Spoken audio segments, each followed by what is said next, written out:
The Christian in Complete Armour by William Gurnall. Ephesians chapter 6, verse 18. Praying always, etc. Chapter 31.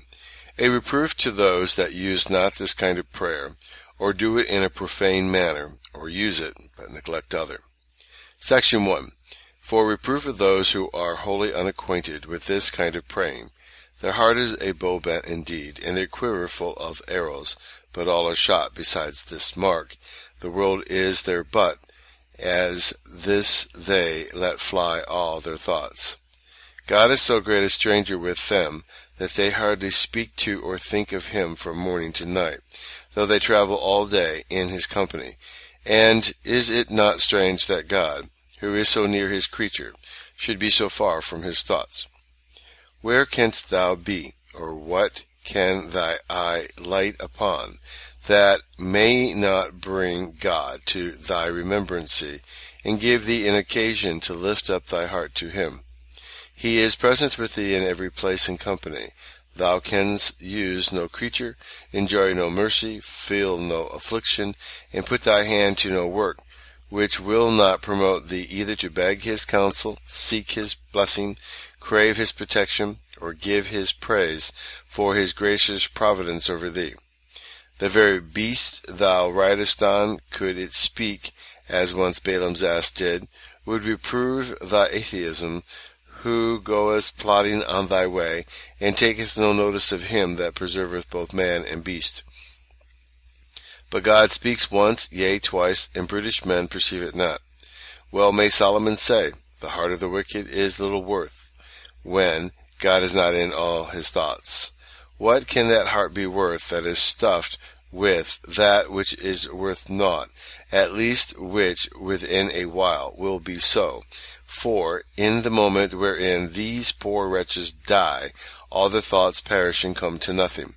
Truly, though ye were so many kings, yet, if the stock of your thoughts be spent all the day long upon earthly projects, never flying so high as to lead you into communion with God, you are but like those vermin that are buried alive in some stinking dunghill.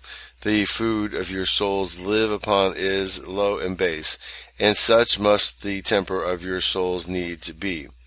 Oh, how many are there in the world who devote their whole attention to the body, to neglect of the soul.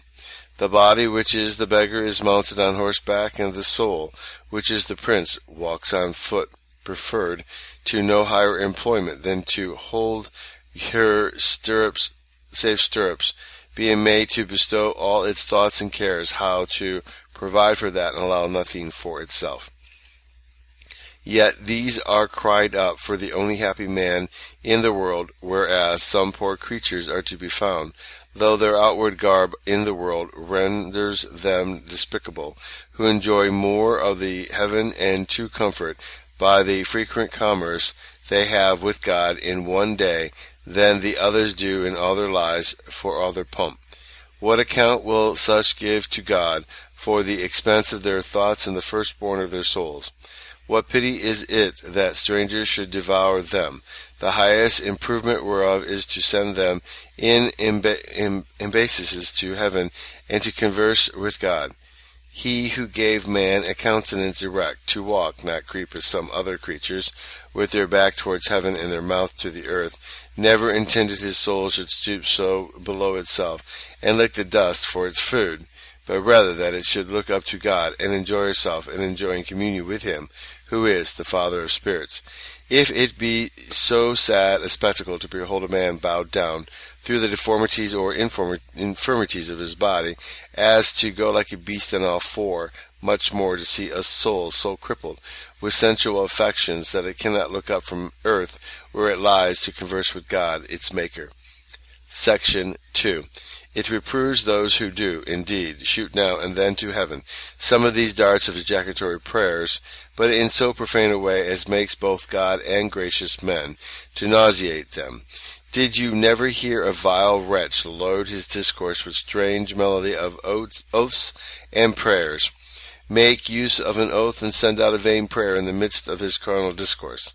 God forgive us, God bless us, God be merciful to us. Such forms of speech many have got, and they come out when they do not mind what they say.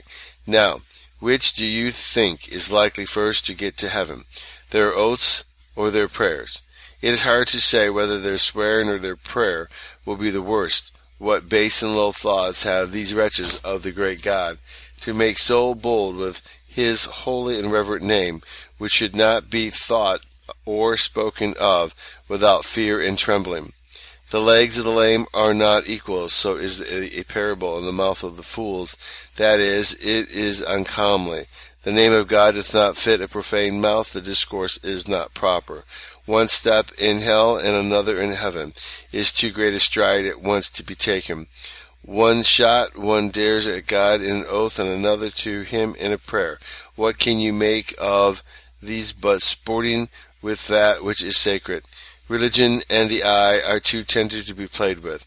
Such prayers as these are shot out of the devil's bow and are never likely to reach heaven, except to bring a curse to him that sent them up. Section 3. A reproof to those who content themselves with this kind of prayer. They will now and then cast a transient glance upon God in a short ejaculation, but never sent themselves to seek God in a more solemn way. And is this all thou canst afford? No more but to look in at God's door, and away presently. Dost thou not think that he expects thou shouldest sometimes come to stay longer with him in a more settled communion? It is true, these commissional visits, when joined with a due performance of the duty, is an excelled symptom of a heavenly heart, and speaks grace to be very lively where they are frequent, as when a man between his meals is so hungry that he must have something to stay his stomach, and yet when dinner comes can feed as heartily as if he had eaten nothing. This shows the man to be healthy. But if a bit by and by takes away his stomach, that he can eat little or nothing at his ordinary meals, this is not so good a sign. Thus here, if a Christian, between his set and solemn seeking of God morning and night, finds an inward hunger upon his spirit so strongly craving communion with God, that he cannot stay till his stated hour of prayer returns, but ever and anon be refreshing himself with the beverage of ejectory prayer, and then comes sharp set to duty at his ordinary set time. This speaks grace to be strong, but on the contrary it shows a slighty spirit to make these a plea for the negligence of the other. Thou surely tastest little sweetness and findest little nourishment from these, or else they would excite thy soul to hunger for further communion with God. As soon as David opened his eyes in the morning, his heart was sallying forth to God. When I awake, I am still with thee. And as he walked abroad in the daylight often, every occasion led him to God. 7 times a day do I praise thee, that is often. But did these short glances of David's heart steal from the more solemn performance of this duty? No, we find he had his set seasons also.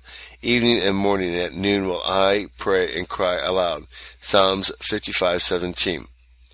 Mr. Ainsworth interprets this of solemn stated prayer, that it seems to have been the practice of the more devout Jews to devote 3 seasons in a day for that duty.